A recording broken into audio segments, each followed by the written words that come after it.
പ്രത്യേകിച്ച് വിമനെ ഫേസ് ചെയ്യുന്ന ഒരു പ്രത്യേകിച്ചുള്ള പ്രോബ്ലം സെൽഫ് ലവ് അവർക്ക് കുറവാണ്.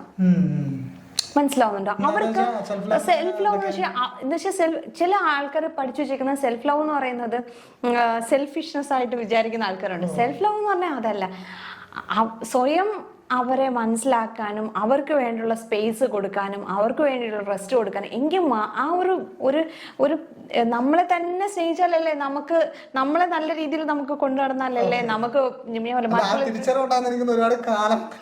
ആയിരിക്കും ഉണ്ടാവുന്നത്. അതെ അതെ കാര്യം അവർക്ക് അവരുടെ ഫേസ് പോലും ചിലപ്പം അവര് മിററിൽ നോക്കുന്നില്ല എന്താണ്, അല്ലെങ്കിൽ അവര് തന്നെ അവരോട് പറയുന്നില്ല. നമുക്ക് ലോകത്ത് ഏറ്റവും കൂടുതൽ വേറെ ആര് സ്നേഹിക്കുന്നതിനേക്കാൾ കൂടുതൽ ആദ്യം സ്നേഹിക്കേണ്ടത് നമ്മളെ തന്നെയാണ്. ചെയ്യുന്നില്ല. അപ്പൊ സെൽഫ് ലവ് വേണം. അത് ആണുങ്ങളിലും ഉണ്ട്, പല ആൾക്കാർക്കും അങ്ങനെ ഇല്ലാത്ത ആൾക്കാരുണ്ട്. അപ്പോഴാണ് മറ്റുള്ളവർ ദേഷ്യം കാണിക്കുന്നത്, സ്വന്തമായി മറ്റുള്ളവർ കുറ്റം കണ്ടെത്താൻ കഴിയുന്നത്. അപ്പൊ ഇതൊക്കെ ആ ഒരു ഈഗോ മൈൻഡ് സെറ്റിലോട്ടൊക്കെ പോകുന്നതിന്റെ റീസൺ എന്ന് പറയുന്നത് നമുക്ക് സ്വയം നമ്മളോട് സ്നേഹമില്ല, നമ്മളോട് റെസ്പെക്ട് ഇല്ല. അപ്പം അതുണ്ടെങ്കിലല്ലേ നമുക്ക് മറ്റുള്ളവരടുത്ത് അത് കൊടുക്കാൻ പറ്റുള്ളൂ. അത് മാത്രല്ല, അതിൽ വേറൊരു കാര്യം കൊണ്ട് അങ്ങനെ സെൽഫ് ലവ് ഉണ്ടാകുമ്പോൾ പറയുമ്പോ ഒരാൾ നമ്മളോട് വന്ന് ഇന്ന കാര്യങ്ങളൊക്കെ പറയുന്നത്, അല്ലെങ്കിൽ നമ്മളെ പറയുമ്പോൾ നമ്മളെ സംബന്ധിച്ച് നമുക്കറിയാം നമ്മൾ എന്താണെന്നുള്ളത്.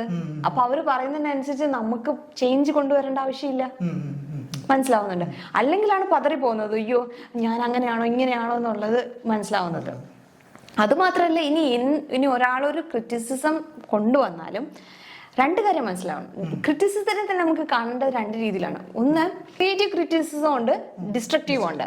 അപ്പൊ അത് ഏതാണ്? നമ്മൾ ഇത് എടുത്തിട്ട് നമ്മൾക്ക് അതിനകത്ത് നിന്ന് എന്ത് പാഠം ഉൾക്കൊണ്ട് നമുക്ക് മുന്നോട്ട് പോകാൻ പറ്റും. അപ്പം ആ രീതിയിൽ നമ്മൾ മുന്നോട്ട് പോവാണെങ്കിൽ നമുക്ക് ഒത്തിരി ലൈഫിൽ നമുക്ക് മുന്നോട്ട് പോകാൻ പറ്റും.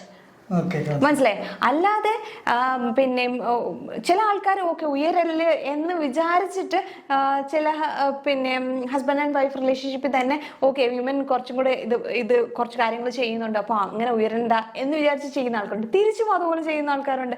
എന്താണെന്ന് വെച്ചാൽ സപ്പോർട്ട് ചെയ്ത് കഴിഞ്ഞാൽ ഇവരെ ഉയർന്നു പോയാലോ, പറന്നു പോയാലോ, എന്റെ കയ്യിൽ നിന്ന് പോയാലോ എന്ന് ചിന്തിച്ചിട്ട്. പക്ഷെ അതിനൊക്കെ ഞാൻ പറഞ്ഞ അത് നമ്മൾ മനസ്സിലാക്കണം, ഏത് രീതിയിലുള്ളതാണ് എന്നുള്ളത് മനസ്സിലാക്കണം.